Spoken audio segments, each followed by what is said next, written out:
kwa mtu huinuliwa na kupandishwa utukufu. Kibali kikija kwa mtu huheshimishwa na kusahau ya kale.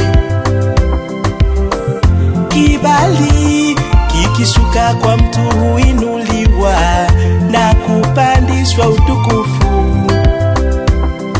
Ninakuomba Mungu unipatie kibali kwenye huduma yangu.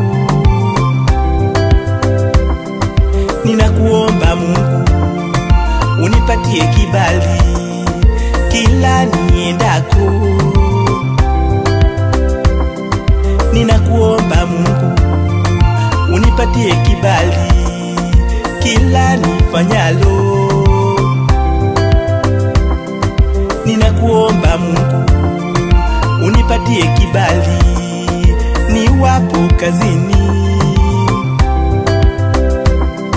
Ninakuomba Mungu unipatie kibali kwenye huduma yangu.